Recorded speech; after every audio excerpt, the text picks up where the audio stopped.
Okay, since we're tight on time here this morning, we're going to get started, and I'll start with a little bit of housekeeping. Good morning. My name is Joe Pyle, and I'm with the Thomas Scattergood Behavioral Health Foundation, and I'm honored to be moderating today's discussion on pardons with the Philadelphia Lawyers for Social Equity. Just a little bit of housekeeping before we get started here. I want to acknowledge that everyone has been placed on mute, and that we'll be accepting questions via the chat box for speakers. And finally, that this session is being recorded so that it will be available at a later date. Today, we're here to talk about a specific tool in systems change, and that is the pardon. In the words of the Pennsylvania Supreme Court, a pardon completely frees the offender from the control of state. It not only exempts them from further punishment, but it relieves the individual from all the liabilities of their conviction. It blots out every existence of guilt so that in the eyes of the law, thereafter, they are innocent as if they had never committed the crime. Pardons are about forgiving someone for having committed a crime, and for the purpose of today's program, we are only talking about who has completed their sentence, yet remains trapped because of the historic fact of their conviction. I wanted to, before I make a few more comments, really talk about what I think are the two learning objectives for today's presentation. One is that we all have a better understanding of the Pennsylvania pardon system and the tool of the pardon in creating a more just Philadelphia and Pennsylvania. And second, and this is really the call to action that I'm going to answer, that we become pardon coaches. And Tobey, you have my promise that I'll become a pardon coach as a result of what I've learned about the pardon board and the pardon system. So I'd like everybody to have the takeaway of a greater understanding of the role of pardons, and that people volunteer to become a pardon coach. So why are we talking about pardons? There's been a lot of conversation about pardons, but one of the things that we have in Pennsylvania is a unique pardon process. That the pardon process here results in a change in the state constitution over 150 years ago that requires a 5-person screening board of pardons make recommendations to the governor. And also, we're here to talk about the deep connection between crime and poverty and the role that pardons can play in lifting people out of poverty. Pennsylvania is the poster child for what it means to live in the legacy of mass incarceration. For decades, Pennsylvania has been in the top 5 of states with high incarceration rates. In 2016, the Pew report showed that 4,411 individuals were released from Pennsylvania state prisons to Philadelphia addresses. 91% of those addresses were in deeply under-resourced neighborhoods. In addition, the Auditor General stated in his report in 2016 that 1 in every 35 people in Philadelphia was under state supervision for some kind of probation or parole. Their sentence was over, but they continue to have a criminal record that is available on the internet 24/7, 365 days of the year. And 2 years ago, the city solicitor made a report stating that he estimated that in certain neighborhoods, over 60% of the people had a criminal record. He went on to say, removing criminal records is not just the right thing to do for individuals and not just the right thing to do for families, but it is critical and an essential investment strategy in neighborhoods. We have to get people working at their highest and best levels, and pardons can play a role in that. That is the idea that we are here to talk about today. Pardons as a way out of poverty for individuals, families, and our city. In the first part of this program, we will hear from 2 civic leaders about pardons and how they think we should be thinking about them. In the second part, we'll hear from 2 people who have gone through the pardon process. And at the end, we'll talk to the leader of the statewide pardon project on how we can be more involved. We hope you will remain on for the entire Zoom to be able to ask any questions at the end to the Pardon Project, and how we can turn pardons from an act of individual grace to tools of community investment. So District Attorney Krasner, we'd like to start with you this morning. I want to thank you for being here. I know this is a busy time for you. And I'm going to ask you a multi-pronged question. First of all, I'd like to ask you, what role does your office play in pardons? What connection to the pardon board do you have? What does the data tell us about pardons? And how can we increase the number of pardons? So with that, District Attorney, take it away. Great, thank you. I'm going to try not to get too theoretical here, but I do think that there's a common thread with all of American criminal justice, and it is the cracked foundation of American criminal justice, which is the false notion that people are either all good or all bad. It's a very binary notion, and that goodness or badness is completely unchanging. You know that's not true from your own life. You've heard Brian Stevenson talk about "you're not the worst thing you ever did." All the science around juvenile lifers being released completely disproves that absurd notion, but it is fundamental to the way that this system has malfunctioned for decades, and it relates to this issue as well. So my office only gets at the moment, about 55 pardon applications a year. We would love to see that go up. Not everybody deserves a pardon, but a lot of people do. And we support them because they give hope to the individuals who have turned their lives around, led good lives, and often been held back for years or for decades by the existence of a conviction that they have gotten way beyond. You know, to me, it's almost bizarre that someone would not be in favor of incentivizing good behavior on the part of someone who was convicted of doing something in the past. Often these applications are quite straightforward. I'm 50X years old. When I was 20X years old, I got arrested and convicted for selling a small amount of drugs. And I have done everything you would hope I would do. I am a taxpayer and a citizen in every respect, but I cannot get a supervisory position as a result of that old conviction. Why on earth would we not want to eradicate that 20, 30-year-old conviction and allow them to have that kind of future? So, you know, we need people like that on juries. We need people like that voting. We need people like that fully able to participate in the economy. And even more to the point, and this is something that the Philadelphia Lawyers for Social Equity have talked about, you know, when you criminalize a city in a massive way, at which many of my predecessors did.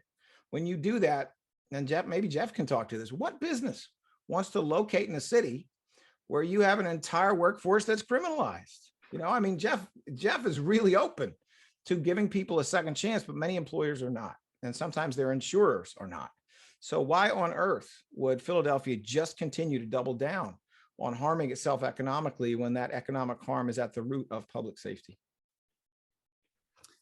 Well, thank you for that. I want to introduce Jeff Brown, who has received national recognition for opening grocery stores in underserved communities, often called food deserts.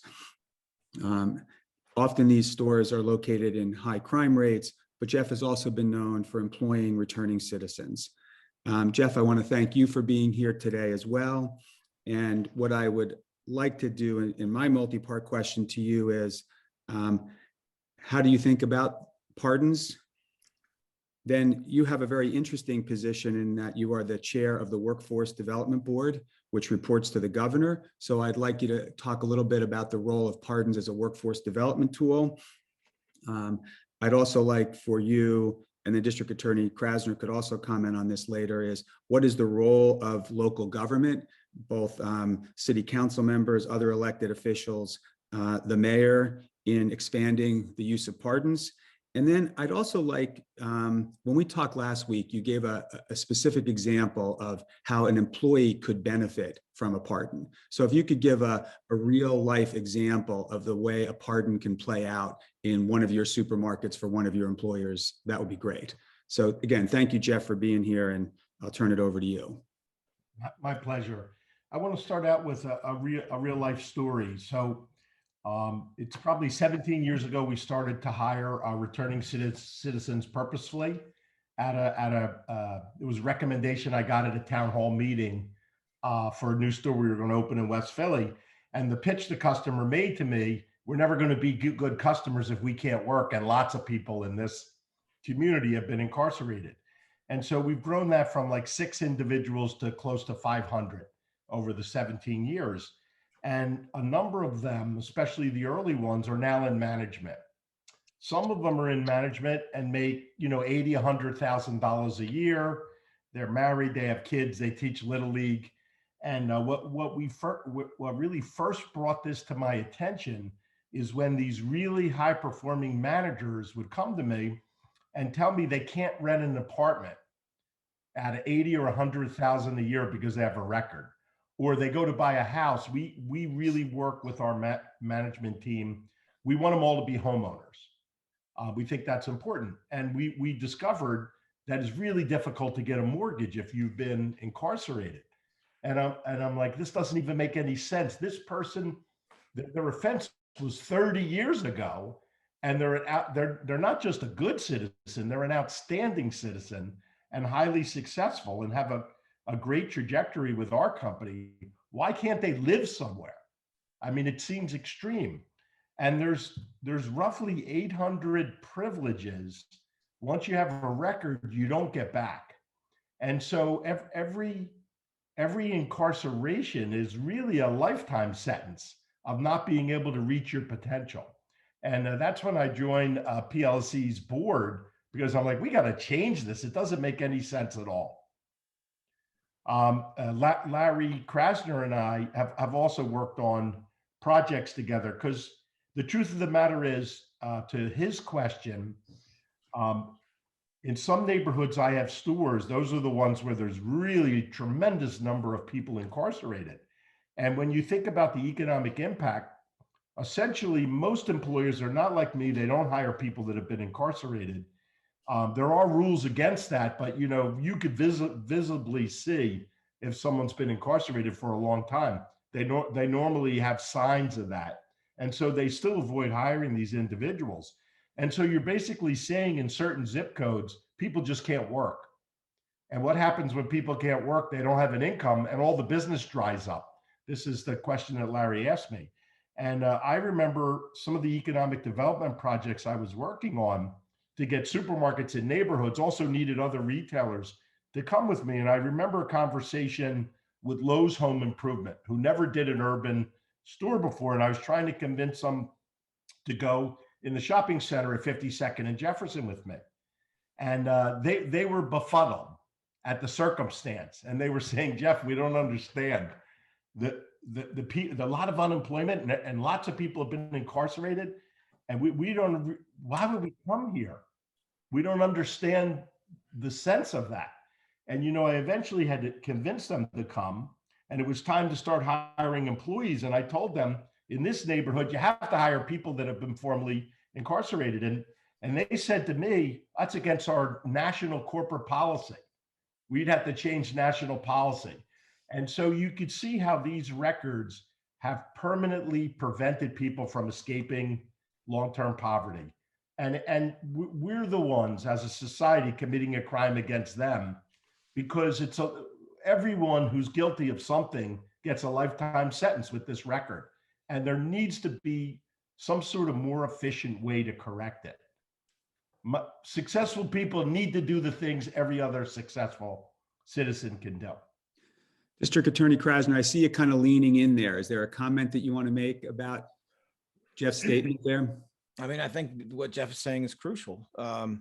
Certainly consistent with my experience of 30 years spent as a civil rights and criminal defense attorney, tens of thousands of conversations I had with people in jail and out of jail about what was happening in their lives. If we look, and I don't want to lose track of the basics, I hope there will be more applications for pardons. 55 is woefully insufficient. If we had 5,000 applications a year, we would handle 5,000 applications a year. And, my office has gone out of its way to make sure that their consideration is not a 2.5-year process, that it's a quicker process. We have a guy named Ray Roberts, whose job it is to look at all of these applications, to interview the applicants, to be in touch with victims and survivors in those instances where that is involved, to look at their entire life history and make sure that we're getting an accurate version.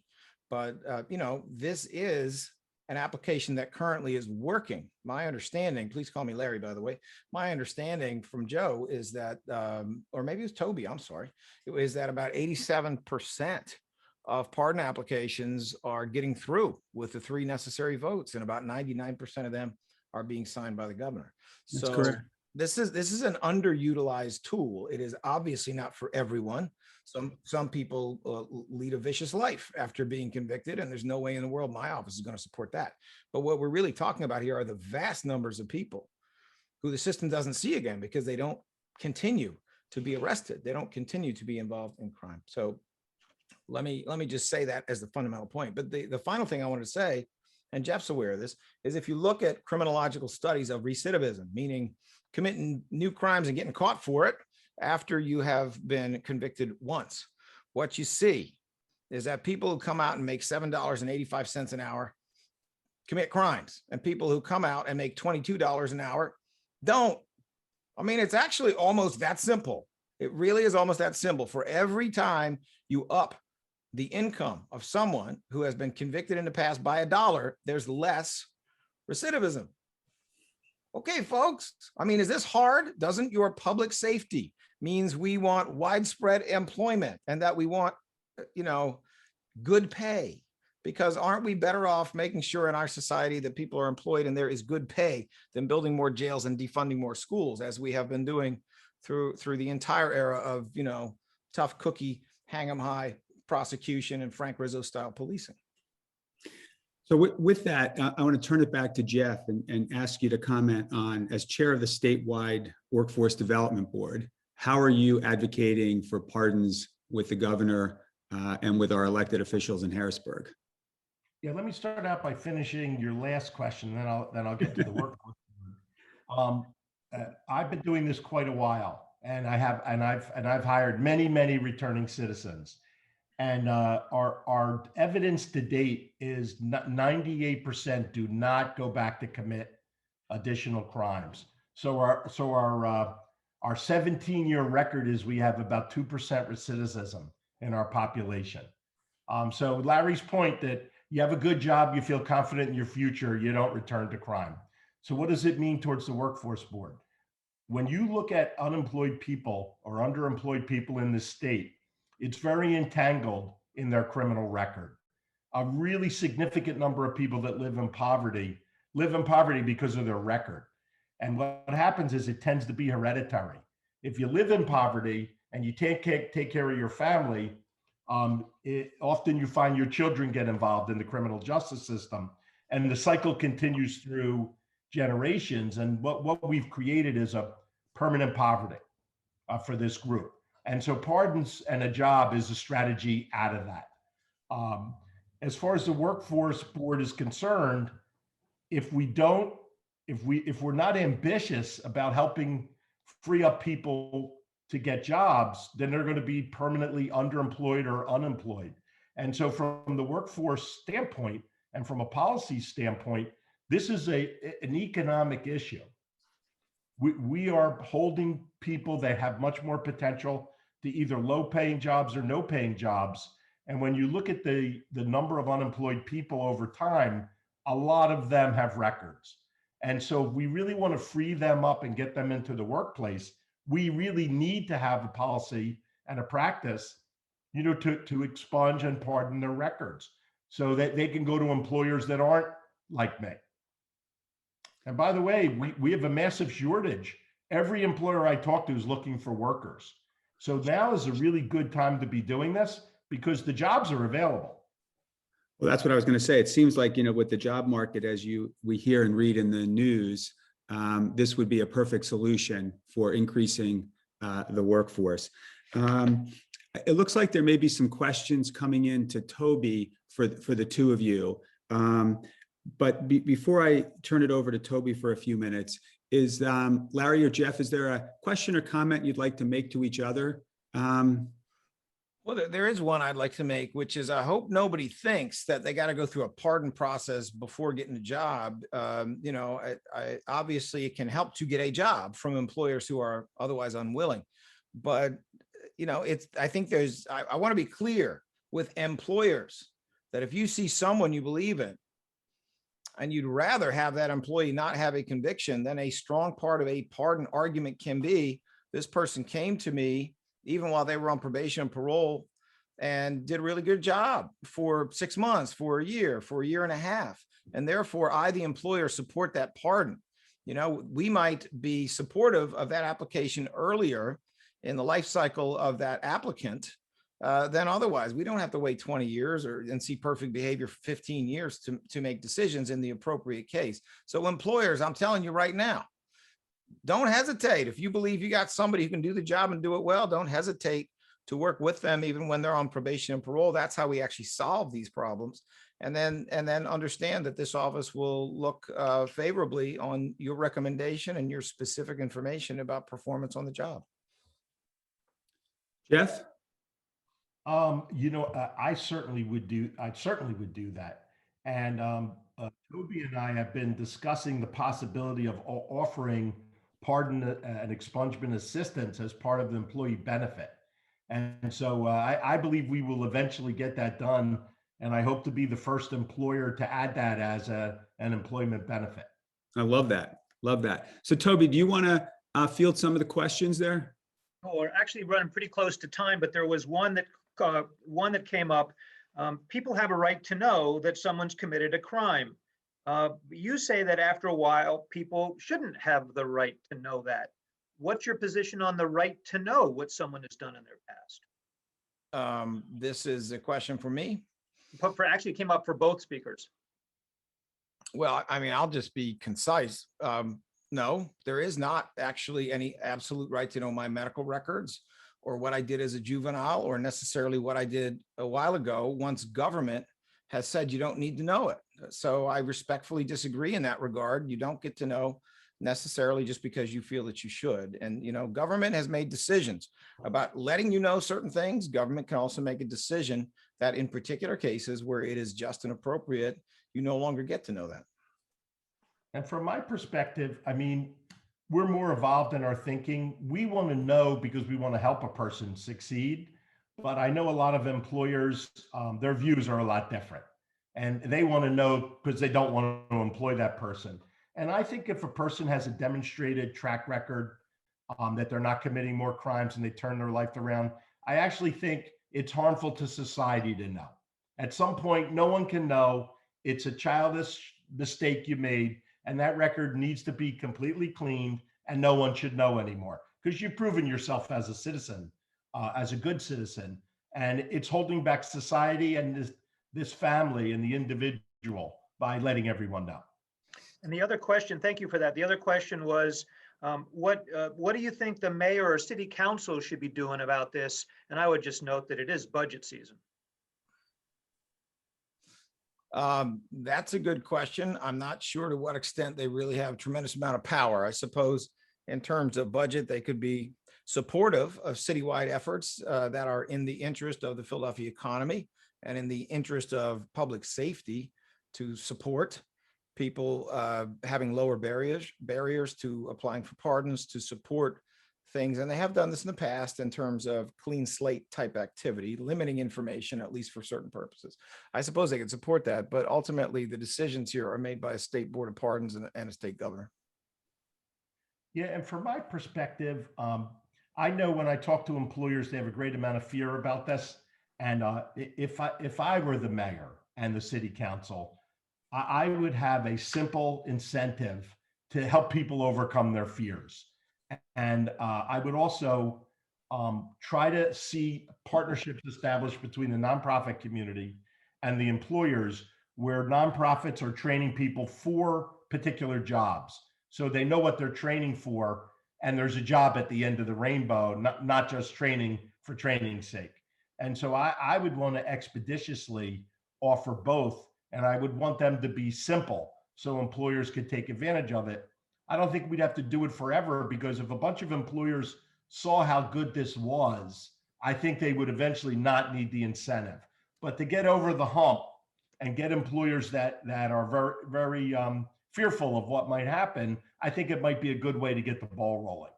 Yeah, let me also say this, that fear is in fact an issue in our politics and our criminal justice culture. Here's the reality.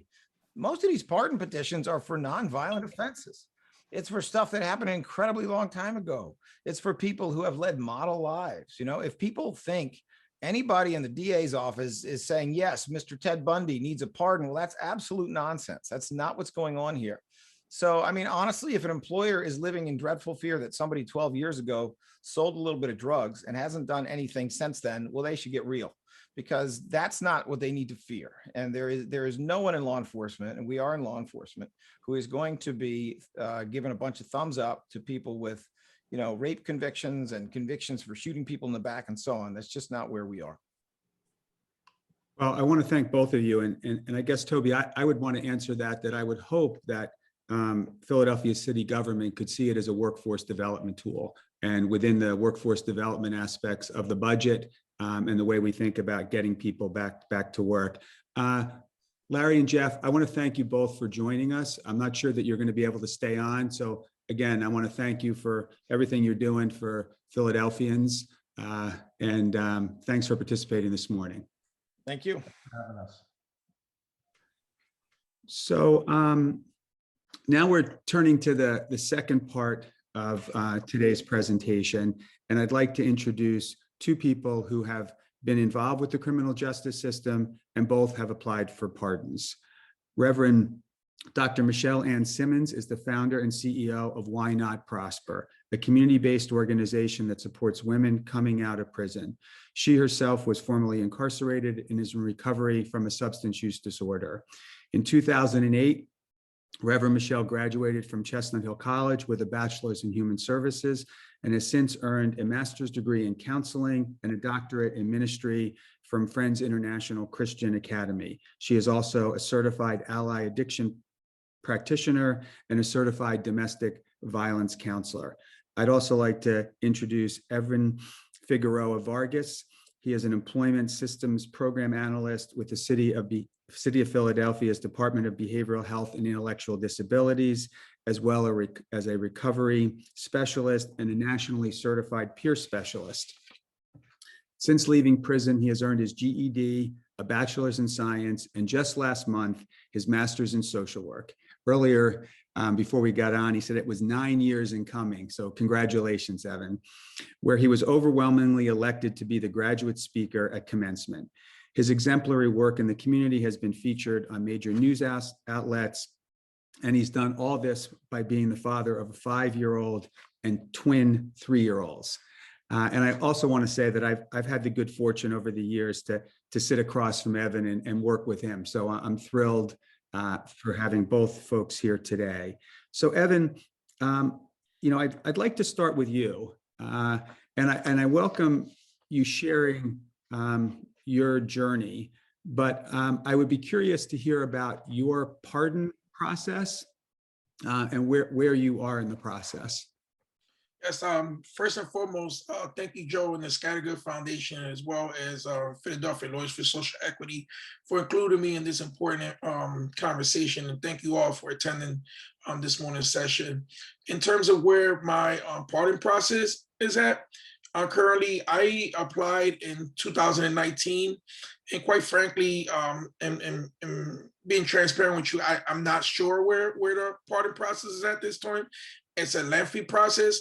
What I will tell you is that for me, there was a process in the process itself, because it took me about 2 years to get to the point where I could even apply for the application. So there was a lot of documents that had to be gathered.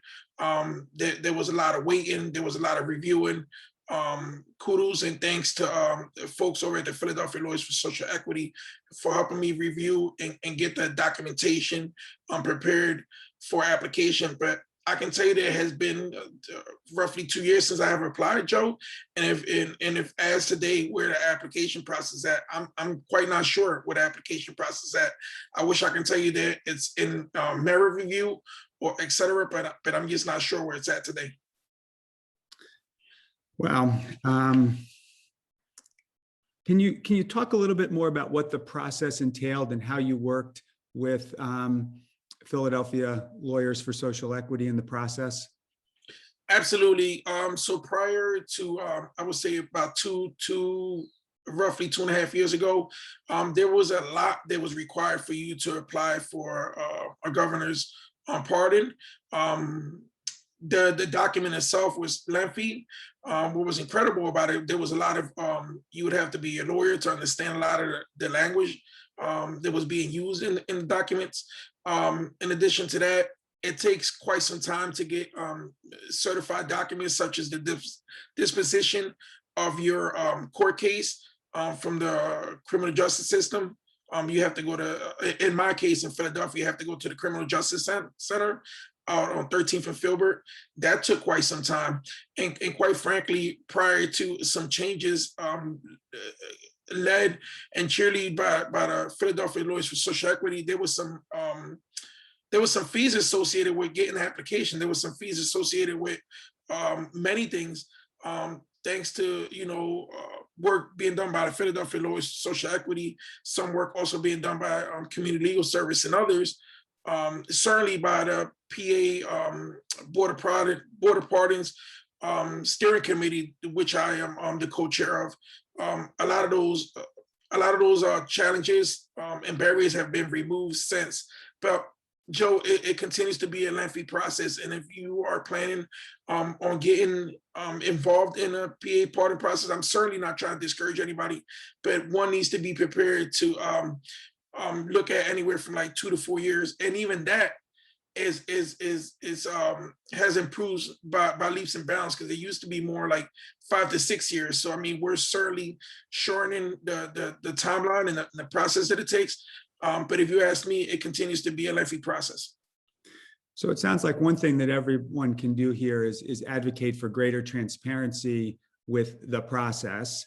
And also, can we shorten the period of time from what sounds like was maybe 6 years and is now 2 to 4 years. So I want to bring Reverend Michelle into the conversation. And one, I'd like you to talk about the process of your pardon. It's my understanding that you have received a pardon. I'd also like to thank you for the service that you serve as the chair of the Pardon Project Steering Committee.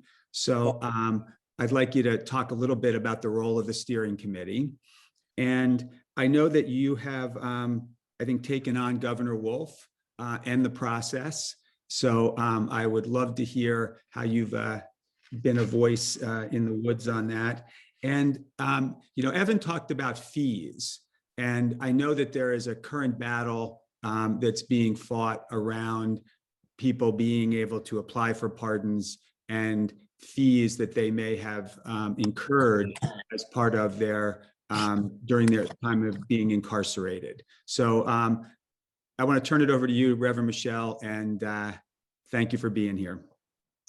Thank you so much for having me, and thanks to everyone for joining. Thanks, Tobey from Pulse and Evan, my co-chair for the committee, and to the district attorney and Mr. Brown, who has released the call. But thanks everyone for having a heart for pardons and this work, right? So I'm Reverend Michelle, and my pardon process was very lengthy, as Evan just spoke about. My conviction was in 1994, and then I couldn't apply. I finally did not apply until 1996 is when I submitted paperwork. And then I had to wait till 2006 because they told me that I needed to wait 10 years. So let me go back a little bit and say I'm a multi-state offender, or I was. So I had to apply in PA and I had to apply in California. So I submitted my paperwork to Catherine Baker Knowles. She's no longer with us. And she said, oh, you have to wait. And then she also said you need to apply in this other state. So I did that. So anyway, the process was long, okay? I didn't finally get it in the mail to 2016. And I kept requiring about it. And like Evan said, we don't know what's going on. They was like, we got it. Matter of fact, they never let us know we got it. They had it. But the bottom line was I got a ring at my doorbell one day, and it was the U.S. Postal Service, and the pardon was in the mail in the envelope. Like, that was how they delivered it. And that's how I found out I had it. So that was the process, and they was like, don't call us, we'll call you, basically.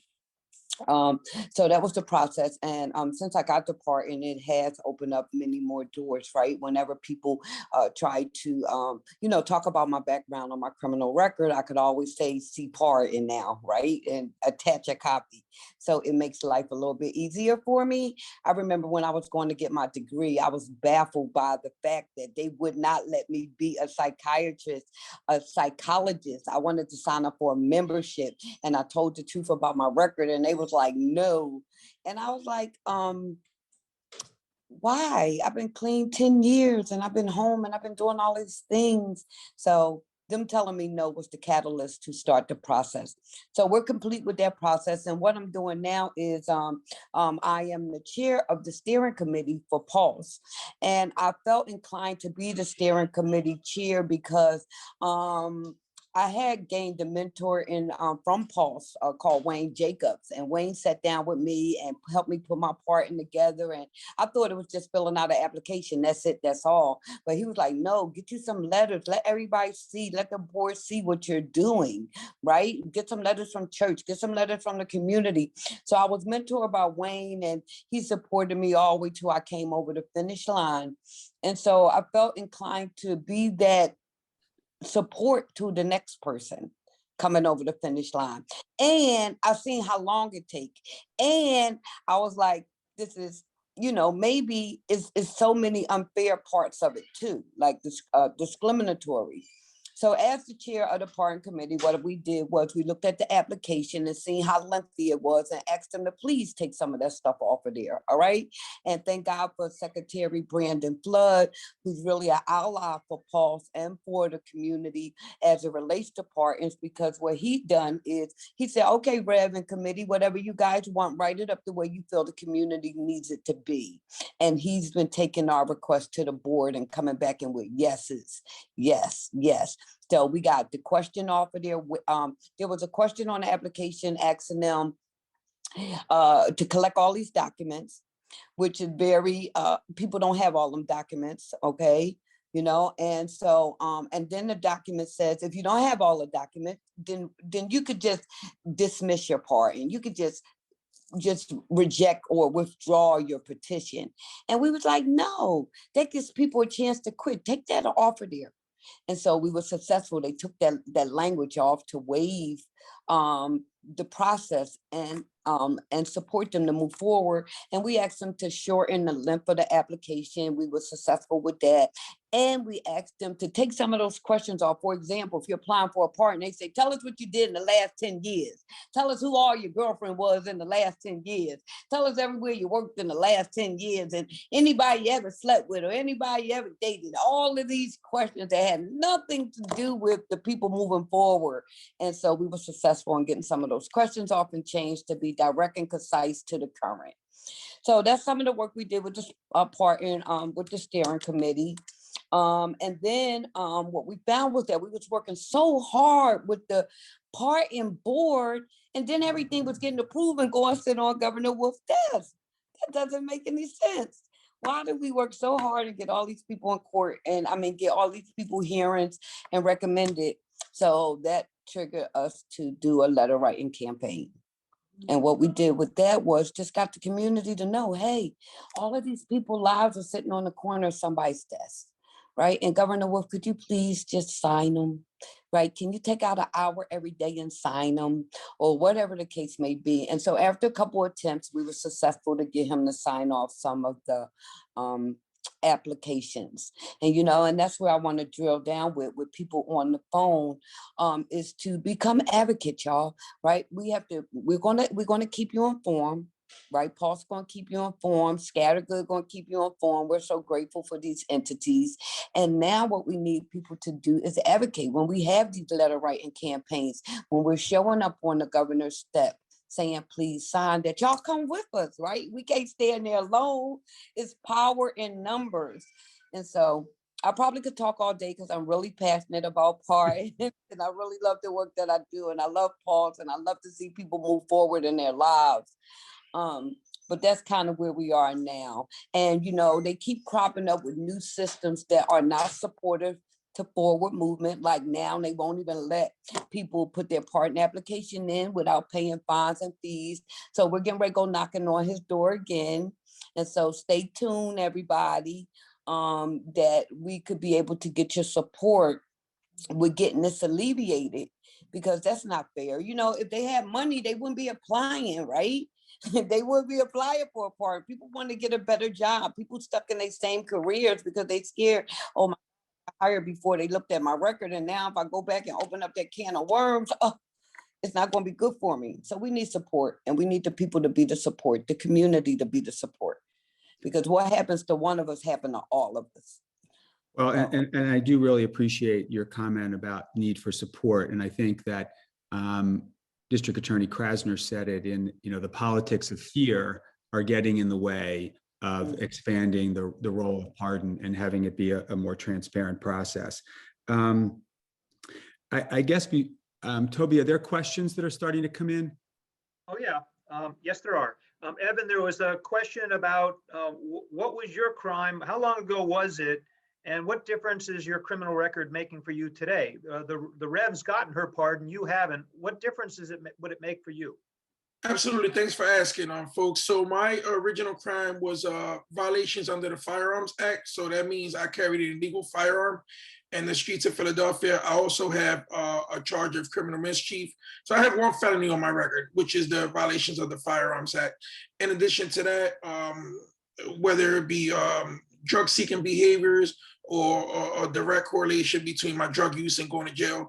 I also went to jail for retail theft, for stealing, to support my habit. Now, having said that, how has that impacted my my life? Evan, when was that happening to you? When were you Okay, involved? so the one crime was in 2007, and then the next crime, the retail theft, was in 2011. So 2007 was a really bad year for me, which is interesting, Joe. My drug addiction or my drug use started in 2006. I started going to jail in 2007. My drug use stopped in 2011. I stopped going to jail in 2011. So what I want to mention about that is that somewhere along the line, like as I was leaving jail, whether it be a correction officer, my mother, or somebody said to me, like, "Hey, Evan, like, get out and do the right thing, like do better, right?" So sure enough, I left jail in early 2012, and I started my recovery process to do better, right? So for me, that meant that I attended intensive outpatient treatment to help me overcome not only my drug addiction, but also my some behavioral health challenges that I had, right? Such as bipolar disorder, anxiety, depression, etc. In addition to that, I started to work on my educational journey. So I started to seek a GED because I did leave jail, a high school dropout.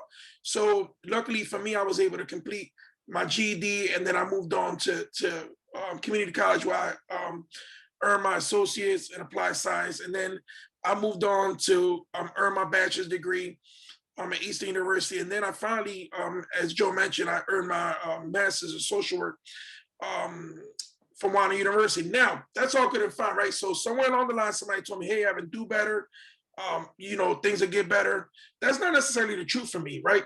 So about a year and a half, 2 years ago, I applied for this amazing dream job where I was going to be working with the community to help divert people from going into jail or the criminal justice system. So I was going to work alongside the Philadelphia Police Department, maybe somewhere along the line with the DA's office, et cetera, to help divert people who we can identify as people challenged with substance disorder, to help them not become involved with the criminal justice system and instead divert them over to treatment. Now, so what I really thought was really cool about this position for me is because I will be the one standing not only with the individual, but also speaking to the community, saying, no, people can and do overcome substance disorder. I'm the evidence, right? They look at me, we can overcome this, we can achieve, we can do better. And quite frankly, the hiring manager at this city department was ecstatic. I mean, totally agree with my theory, the way I fit into this role. We talked about the start date. They was eager for me to start. We also talked about salary range. I can assure you that the salary range was going to help me take care of my 5 children. Is also going to give me enough salary to be able to enjoy some leisure activities, etc. And everything was all good and fine. I even talked to Tobey like, oh man, I have this amazing job, this and that. And then so one day I get a text message like, hey, can you give me a call? And when I gave him a call, I was disqualified for the 2007 violations under the firearm conviction. So what did that mean for me? That meant for me that right then and there, I was resentenced to the crime that I had originally committed, that I already went to jail for, been on house arrest, paid all my costs and fines. You resentenced me to that, okay? By disqualifying me for this job. After you told me, hey, Evan, go out there and do better things are on the rise. I mean, you're gonna do better. I went to school. I put myself in $100,000 worth of school debt. So that's another incentive for me to find jobs that pay a little bit more to be able to pay that. In addition to that, as if that wasn't enough, I went to take my who is now 5-year-old to his first day of to school. A few months following when he first started school, there was a school trip. And I was ecstatic about going on a school trip as a chaperone with my son. And he was excited because it was going to be his first time on a school bus, big yellow school bus. I was looking at it. I mean, I don't know who was the bigger kid about getting on a school bus, him or me. And sure enough, I was pulled over. I mean, I was stopped by his teacher, Miss Ortiz, and she said, you know, you can't chaperone with your son because you have a conviction. Like I disclosed on the application for the chaperone that I had a conviction. And they disqualified me, man. And they resentenced me again to my 2007 conviction. Now, here's the kicker about that. Not only was I paying for the crime, but now my child was paying for a crime that I did 10 plus years ago. So how fair is that? At what point as a returning citizen, at what point as an ex-offender, at what point is enough? At what point do I finish paying my debt to society? So I leave that question for you. At what point is enough?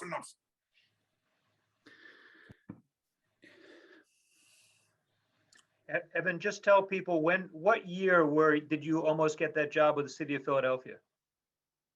So it is now 2021. This happened in late 2019, and my pardon application was already in. I gave them documentation that my pardon application was in, and they were empathetic. I mean, they said many things. But they just that VUFA really stopped me from and I was gonna be like the director of collaborating with like multiple police districts. It was going to be like an amazing job. And I had a vision. I knew what I wanted to get done. And it just didn't pan out for me that way. I'm hoping that in the future, I can still be involved with that program because I still believe in that program. And I think it is an amazing program to divert people from the criminal justice system. Here's the thing. I don't necessarily think that people need to come into negative contact with the criminal justice system for them to enter recovery support services. Like there's no reason for you to have to go to jail and go in front of the judge for you to get treatment support services. You know, we should make lower barrier entry points where individuals want to seek recovery support services at 3 a.m. on a Saturday. There should be a door open somewhere where people can seek those services. They shouldn't have to be arrested and then enter into those services. All right, Evan, we got to keep on pardons though. And Reverend Michelle, we got a question for you. Somebody obviously checked the website and saw about Why Not Prosper and how you're helping women coming out of prison. The question says, the only place where admissions to prison are rising is among women. How many women are applying for pardons, and are you helping them get pardons? Okay, so, like we stated a little bit earlier, the pardon numbers for applying is actually low. The population that I deal with are formerly incarcerated women. However, there is some guidelines that you cannot apply or start the process to after being clean and off of parole for 3 years. And so our population is not at that threshold yet, right? So we do still encourage them to get expungement. Again, there's guidelines and regulations that limit that. meaning that you can't even get expungement unless it was the case was dismissed, and a lot of them have pleaded out, right? So 89% of the women that come here have taken a plea deal, which disqualify them from getting expungement. They are just getting out of jail, so no, they're not eligible for the pardon yet, but it's definitely on the horizon. I get more of my graduates and my alumni that I'm supporting to, take this journey. And again, it's because, like Evan just said, our normal regular jobs. I had one lady working a daycare. She's been here for so long, but to become the director, they want to pull a record. And she's like, well, I guess I'll stay right here as a teacher because she's scared. So to answer the question, and the women are going to jail more right now, is like 800% more than men, right? I don't even know how to measure 800%. I know how to go to the store and get 40%, okay, off my dress, but I don't know, how do you get 800%? It's like through the roof. And before, we used to blame it on some of the guidelines, right? Because the mandatory guidelines and things of that nature had made it mandatory that the women go. So I think right now what's going on, with the opioid crisis and things like that, is helping to make those numbers be increased.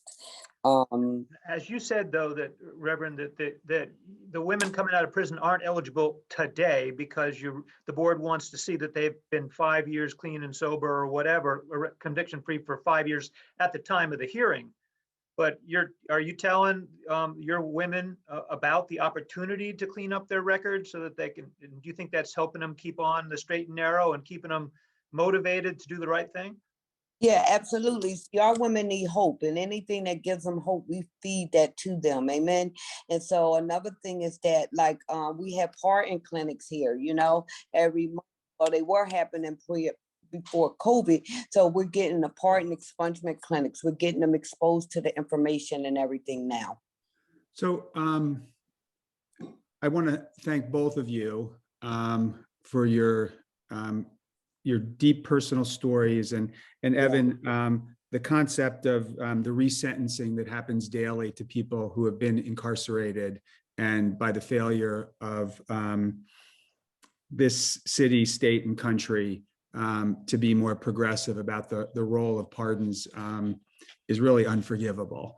And I hope that in the closing moments, I want to introduce Tobey Oxholm, who many of you may know has worn many hats in Philadelphia, from putting Philadelphia on the map with pro bono legal services to being a university professor, and now maybe doing his best work in heading up Philadelphia Lawyers for Social Equity. So Tobey, I've been watching the number of participants, and it has not moved, which speaks to, I think, the 4 presenters today and the power of what we're talking about to keep people on the Zoom. So in the last few minutes, what do you need us to do to create a path forward for the 5,000 pardons that Larry Krasner asked for the per year for the tens of thousands of people that are being oppressed from employment opportunities? What do you need people to do here? Well, thanks, Joe. First, thanks incredibly much for hosting this, putting this on, inviting everyone. And thanks everyone who's on screen watching now, and those of you who are watching later on the recording. What's happening in Pennsylvania is truly remarkable. I mean, if you think about it, pardons, they have their roots in religion, right? In my faith, you have to begin by saying, "Forgive me, Father, for I have sinned." Then you go in and you're told what you have to do, and then you get pardoned. It's religious pretty much today all around the country in the pardon power that the governor of every state has to forgive. And that's what it is. It's a forgiveness of their crime. It isn't an exoneration. It isn't a retrial. It's not saying you're guilty. It's like, okay, you did it. Now let's move forward. Pennsylvania has been leading pardon reform in the country, changing that mindset away from moral purity to the, okay, let's get you back on your feet out there and being a productive citizen. Starting in 2018, when John Fetterman was elected chair of the Board of Pardons. And who knew what the lieutenant governor does except, vote on ties at the Senate and wait for the governor to be out of state. No, he's chair of the Board of Pardons. The other elected official on the Board of Pardons is the Attorney General, Josh Shapiro. Fetterman and Shapiro get together with the three other people who are appointed by the governor with approval of the Senate, a corrections expert, a victim advocate, and a medical doctor. The five of them, that's the Board of Pardons. And you only need 3 votes to get to the governor. So really, you're just trying to persuade 3 people. But what the 5 did after John Fetterman became the lieutenant governor, chair of the Board of Pardons, and appointed Brandon Flood to be secretary of the board, and Brandon had just received a pardon from Governor Wolf 2 months earlier, so he was convicted for guns and drugs.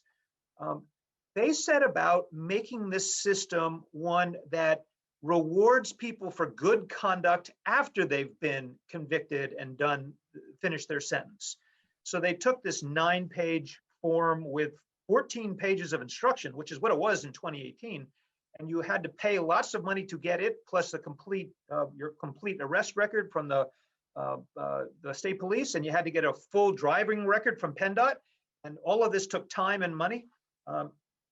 They got rid of all the fees. They cut the form down to 4 pages. They wrote it in English. They put it on the internet. So now it's right there, and it's simple. And all the applicants have to do is, you have to list what crimes you're applying a pardon for. You have to own what you did at the time. I mean, that's kind of for I have sinned part, right? But the most important part is this essay, which is called optional, by the way, but it's an essay that allows the applicant to talk about who they are today, where they're going tomorrow, what their goals are, how they're being held back, the way Evan was just talking about, how they're being held back, and which is really interesting. What have you done for the community? Because the Board of Pardons is actually looking for not just you paid your fine and done your time.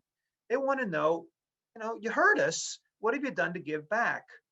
And so the incentives they're creating are one of self-reflection, owning what you did at the time, statements about how I've changed and why I'm on this path towards fulfillment of my potential, and creating human capital in neighborhoods. And it's now possible for anybody, any one of the 60 people on the call or the 100 people watching, any one of us can help somebody else fill out this form, because typically in Philadelphia, our folks read at the 3rd or 5th grade level, and they get intimidated by government forms, especially when they have to do this and that, and they don't know how to answer the question, what were you doing at the time and how'd you get caught? Because maybe they didn't get caught for everything and they may be worried. Or worse, what happens if they were really innocent and they pled guilty because they couldn't post bail and they had to get back to keep paying their rent or the car or whatever, so they confessed to a crime they didn't do? Well, how are they supposed to answer that question? That's the society we live in, where we are always looking back. This new process, and as the DA and Jeff Brown were talking about, we're talking now about looking forward as a way of getting neighborhoods out of poverty. Look, Philadelphia is the poorest big city in America, and has been for decades. How are you going to get neighborhoods out of poverty unless you let people get jobs that pay them better and they can work themselves out of poverty? I mean, really, that to me is what this is all about.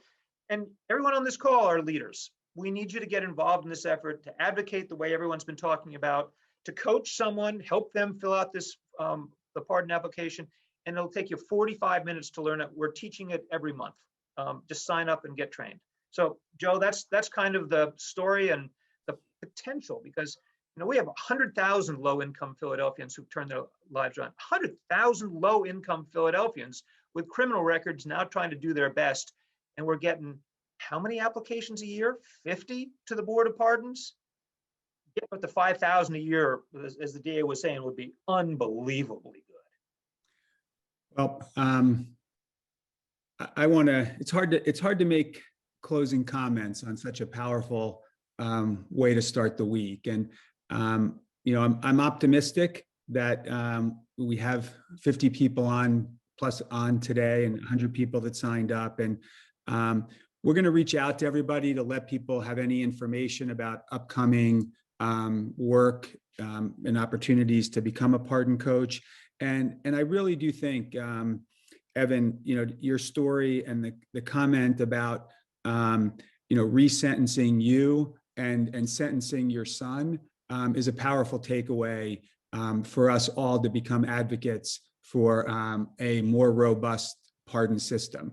The part that is, as Tobey talked to me about this in the beginning, this isn't about changing a system. This is about just getting people through the system. And, I'm excited to be activated by you all in this. And Evan, I saw you lean forward, so maybe I'll let you get the last word in, and then, or maybe I'll let you and Reverend Michelle make the last comment as we all sign off. And I just want to thank everybody. Evan? Oh, absolutely. Again, I just want to thank everybody for joining us. And as Tobey said, I just encourage everybody to get involved. Please visit our Philadelphia Lawyers for Social Equity website to find out how you can get involved. And the biggest takeaway for people to understand is that people can recover, and people do move on to live productive lives. And one thing that I stated in my commencement speech is, when a willingness to change is met by an opportunity to change happens, right? So just think about that, and thank you. Thank you. Reverend Michelle, do you want to take us home?